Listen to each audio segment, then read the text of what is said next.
Hello learners, welcome to my channel enlightened knowledge. आज हम study करने जा रहे हैं difference between micro, macro and managerial economics के बारे में। प्रीवियस वीडियो में हमने डिस्कस किया था कि आपके इकोनॉमिक्स और मैनेजल इकोनॉमिक्स में क्या फ़र्क पाया जाता है। आज की वीडियो में हम लोग जो इकोनॉमिक्स के दो इम्पॉर्टेंट फील्ड्स हैं, माइक्रो और मैक्रो, उनके साथ में मैनेजल इकोनॉमिक्स का डिफरेंस देखेंगे। तो सारे के सारे इंपॉर्टेंट पॉइंट्स जो भी बनते हैं वो इस वीडियो में कवर किए जाएंगे। ये वीडियो सभी क्लासेस के लिए बहुत हेल्पफुल रहने वाली है, तो एंड तक ज़रूर देखिएगा। आप मेरा टेलीग्राम चैनल भी ज्वाइन कर सकते हैं अगर आपको हर एक वीडियो की PDF फाइल चाहिए। साथ ही में फेसबुक पेज को भी लाइक कर दीजिएगा, लिंक आपको डिस्क्रिप्शन बॉक्स में मिल जाएगा। शुरू करते हैं आज की वीडियो को। अगर हम बात करें कि माइक्रो, मैक्रो और मैनेजल इकोनॉमिक्स में क्या डिफरेंस पाया जाता है, सबसे पहले मैं बेस क्लियर कर देती हूँ। जैसे कि आपको पता ही है कि माइक्रो इकोनॉमिक्स का मतलब क्या होता है। जब हम इकोनॉमी के थोड़े से भाग को ही डिस्कस करते हैं, थोड़ा सा भाग मतलब एक इंडिविजुअल लेवल, एक फर्म, ग्रुप ऑफ पर्सनस, इनके अगर प्रॉब्लम्स को डिस्कस किया जाए, उनकी consumption related, demand related problems को, तो उसको माइक्रो कहा जाता है। मैक्रो में क्या आ जाता है, मैक्रो में जब हम होल इकोनॉमी की प्रॉब्लम्स के बारे में डिस्कस करें, जैसे एम्प्लॉयमेंट, ये हो गया सारा कुछ, प्राइस लेवल हो गया, इन सभी को जो बड़े इश्यूज होते हैं उनको अगर डिस्कस किया जाए तो वो मैक्रो हो जाएगा। ये तो था दोनों के बीच में क्या डिफरेंस है।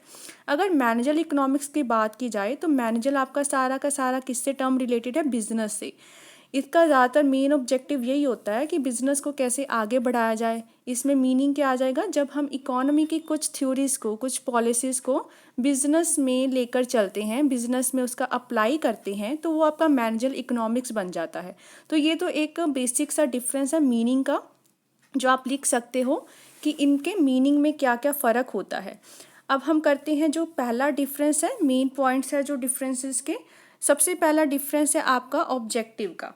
ऑब्जेक्टिव क्या क्या होता है, अगर हम माइक्रो इकोनॉमिक्स की बात करें तो इनका ऑब्जेक्टिव क्या होगा। The objective of micro economics is on demand side is to maximise utility. Demand side की अगर बात की जाए तो डिमांड साइड में क्या होगा, एक कंज्यूमर के बारे में देखा जाएगा, मतलब कंज्यूमर अपनी सेटिस्फेक्शन, अपनी यूटिलिटी को कैसे बढ़ा सकता है। लेकिन सप्लाई साइड में अगर देखा जाए तो हम सप्लायर की बात करेंगे कि जो एक सामान को बेच रहा है वो क्या करना चाहेगा, अपने प्रॉफिट को मैक्सिमाइज करना चाहेगा और मिनिमम कॉस्ट पे, खर्चा उसको कम हो और प्रॉफिट उसको ज़्यादा हो। तो ये होता है माइक्रो इकोनॉमिक्स का objective on supply side and on demand side. अगर बात करें मैक्रो इकोनॉमिक्स की तो इसका क्या होगा मेन ऑब्जेक्टिव, कि हमारी इकोनॉमी में स्टेबिलिटी कैसे लाई जाए, मतलब सभी को एम्प्लॉयमेंट कैसे मिले। इनके ऑब्जेक्टिव होते हैं फुल एम्प्लॉयमेंट लाना, प्राइस में स्टेबिलिटी लाना, economic growth, favourable balance of payments, बहुत सारे और भी ऑब्जेक्टिव्स होते हैं कि पॉवर्टी को हटाना, जो भी आपके और भी जो भी स्कीम्स गवर्नमेंट के द्वारा लॉन्च की जाती है, वो सारा कुछ ना मैक्रो इकोनॉमिक्स का भाग होता है। क्योंकि इनका मेन ऑब्जेक्टिव क्या होता है कि इकोनॉमी को आगे बढ़ाना, GDP growth, national income, employment, ये सारा कुछ क्या है आपका अच्छे तरीके से चले। So main objective of macro economics are full employment, price stability, economic growth and favourable balance of payment. ये आपका BOP है, बैलेंस ऑफ पेमेंट। इसका मतलब क्या होता है कि आपका जो एक्सपोर्ट्स है, एक्स से डोनेट करते हैं, एक्सपोर्ट है वो क्या हो, ज़्यादा हो आपके इंपोर्ट से, मतलब कंट्री में हम चीज़ें बाहर ज़्यादा बेचें और बाहर से चीज़ें कम खरीदें, ताकि उनके पास पैसा ना जाए बल्कि हमारे पास पैसा आए दूसरी कंट्री से। तो ये होता है favourable balance of payment. Managerial economics का ऑब्जेक्टिव क्या होगा, इसमें एक ही ऑब्जेक्टिव ज़्यादातर हम पढ़ते हैं, it is study of how resources should be allocated in a particular form, कि आप लोग रिसोर्सेज को कैसे डिस्ट्रीब्यूट करते हो, कैसे एलोकेट करते हो एक पर्टिकुलर फर्म के अंडर। क्योंकि इसमें हम लोग ने देखा ही था, ये माइक्रो इकोनॉमिक होती है ना नेचर में, इसका मतलब हम फर्म का ऑब्जेक्टिव ही लेकर चलेंगे। एक पर्टिकुलर फर्म अपने रिसोर्सेज को कैसे डिस्ट्रीब्यूट करती है, ये उसकी स्टडी होती है। तो ये पढ़ा हमने फर्स्ट पॉइंट जो कि है ऑब्जेक्टिव। सेकेंड है ड्राइविंग फोर्सेस, मतलब कि अब कौन कौन से फोर्सेस हैं जो आपकी इन सभी चीज़ों को पूरा करने में हेल्पफुल रहती हैं। तो ड्राइविंग फोर्सेस माइक्रो इकोनॉमिक का क्या होता है, the basis of micro economics is the price mechanism which operates with the help of demand and supply forces. जो हमने ऑब्जेक्टिव में ही किया है कि दो तरीके से देखा जाता है, डिमांड से और सप्लाई से। तो जो बेस होता है माइक्रो इकोनॉमिक्स का, अगर प्राइस को हमने मैकेनिज्म को ऑपरेट करवाना है, कोई भी प्राइस को लागू करवाना है, तो देखा जाता है कि इकोनॉमी में डिमांड क्या चल रही है और सप्लाई फोर्सेस कैसे हैं। सो इसको हम लोग डिमांड और सप्लाई फोर्सेस से डिटर्मिन करते हैं। Both forces are important to estimate about equilibrium price of the market. ये दोनों फोर्सेस बहुत इंपॉर्टेंट है अगर आपको इक्विलिब्रियम पॉइंट चाहिए। इसकी कर्व कैसे बनते हैं, demand curve, downward sloping, supply का विदर, जहाँ पे ये पॉइंट क्या एक दूसरे को इंटरसेक्ट करते हैं, ये आपका क्या होता है बच्चे, इक्विलिब्रियम पॉइंट होता है। तो ये ऐसा प्राइस होता है जहाँ पर किसी को नुकसान और ज़्यादा किसी को फ़ायदा नहीं हो पा रहा होता। तो ये ड्राइविंग फोर्सेस होती है माइक्रो में। मैक्रो में होती है the basis of macro economic is national income, output and employment which are determined by aggregate demand and aggregate supply. जैसे हमने वहाँ पे डिमांड एंड सप्लाई अकेला लिया है, इसमें हम लोग क्या लेंगे कि अगर आपको नेशनल इनकम, आउटपुट, ये सारा कुछ ढूंढना है, बड़े बड़े जो पॉइंट्स हैं वो ढूंढने हैं, तो हम क्या लेंगे, एग्रीगेट। एग्रीगेट क्या होता है, सम ऑफ डिमांड कर्व्स, ठीक है, सम लेकर चलते हैं जब हम लोग। तो इसमें एग्रीगेट डिमांड ये भी ऐसे ही बनती है, ये आपकी क्या बनेगी, एग्रीगेट डिमांड, मतलब सारी की सारी मार्केट, सारी इंडस्ट्री के जो भी डिमांड है ना उसका सम। और ये आपकी क्या बनेगी, एग्रीगेट सप्लाई। तो जहाँ पर भी ये टच करेगी, ये आपका जो प्राइस आएगा वो इक्विलिब्रियम प्राइस माना जाता है, मतलब जनरल प्राइस लेवल माना जाता है। मैनेजरियल इकोनॉमिक्स में क्या होगा, it adopts and reformulates economic models.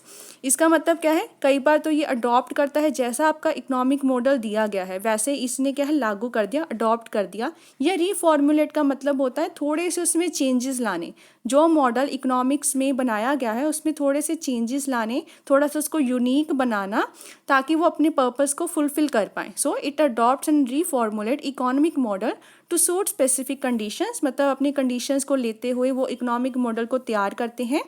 और साथ ही में क्या, and serve specific problem solving processes. और इनसे क्या है, वो अपने जो प्रॉब्लम्स होती हैं डिसीजन मेकिंग की या प्रॉब्लम सॉल्विंग की प्रोसेस को आगे बढ़ा सके।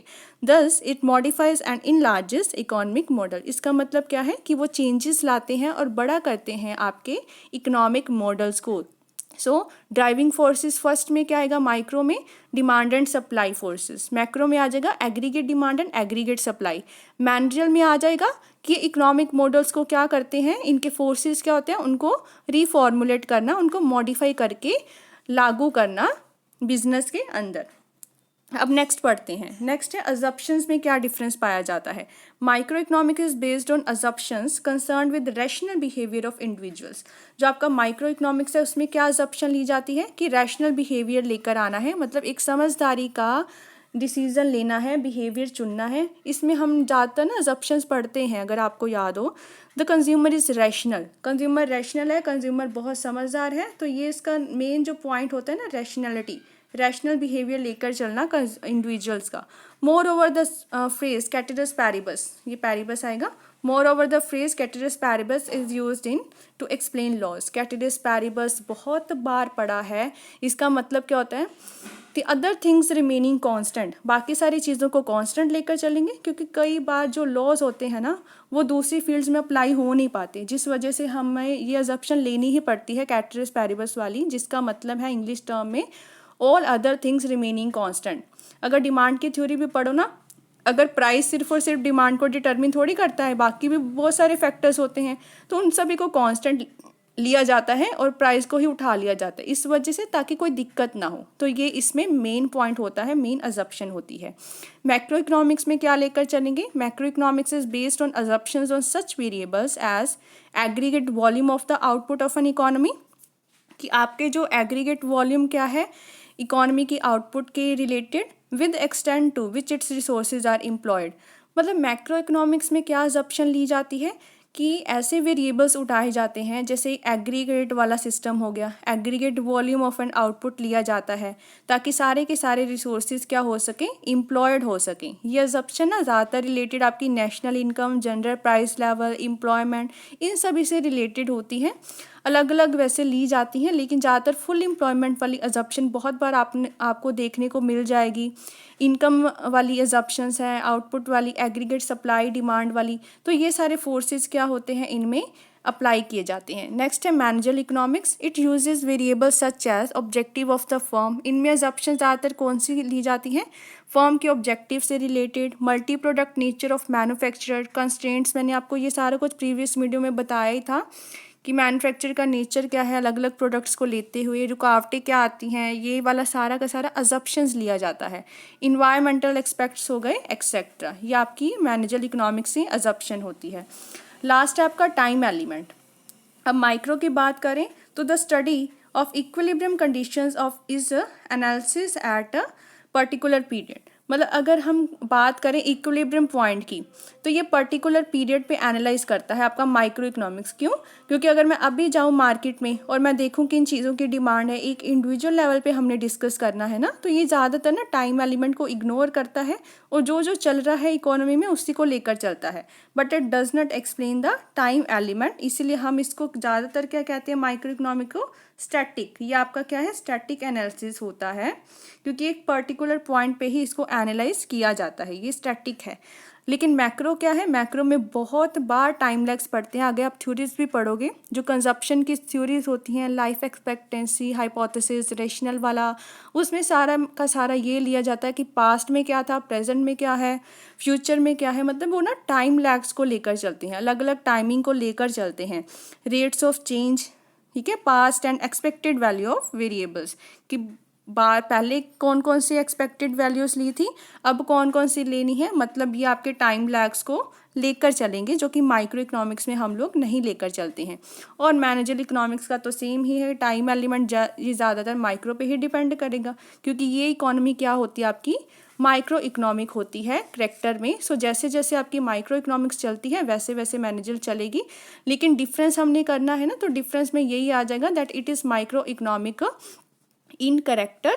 ये माइक्रो इकोनॉमिक होती है करेक्टर्स वाइज। सो इसमें मैक्रो के कंसेप्ट्स को नहीं लेकर चलते हैं, ये दोनों का थोड़ा सा डिफरेंस आ जाता है। तो ये आपके क्या थे मेन पॉइंट्स थे कि माइक्रो, मैक्रो और मैनेजरल इकोनॉमिक्स में क्या डिफरेंस पाया जाता है। आप अपने अकॉर्डिंग से भी बहुत सारे पॉइंट इसमें ऐड कर सकते हो, जैसे कि मैंने मीनिंग का पॉइंट बताया। एक आपके अलग अलग ऑब्जेक्टिव्स खुद से भी ड्राइव कर सकते हो कि उनका ऑब्जेक्टिव ज़्यादातर प्रॉफिट मैक्सिमाइजेशन होता है। माइक्रो में इंडिविजुअल लेवल की फुलफिलमेंट होती है, मैक्रो में क्या होता है होल इकोनॉमी का ऑब्जेक्टिव माना जाता है। तो बहुत सारे ऐसे पॉइंट्स हैं, जब आपको माइक्रो, मैक्रो ये सारा चीज़ समझ में आ गया और मैनेजरल इकोनॉमिक्स की डेफिनेशंस क्या है, तो आप खुद से भी इनके ज़्यादातर डिफरेंसेस बना सकते हैं। ये आपके सारे के सारे इंपॉर्टेंट जो भी पॉइंट्स हैं वो इस वीडियो में कवर किए गए हैं। अगर कोई भी डाउट हुआ तो आप मुझे कमेंट सेक्शन में पूछ सकते हैं। आई होप आपको वीडियो हेल्पफुल लगी होगी। इस चैनल को ज़रूर सब्सक्राइब कीजिए, like, share and comment and press the bell icon, ताकि हर वीडियो की नोटिफिकेशन आपको टाइम टू टाइम मिलती रहे। Thank you.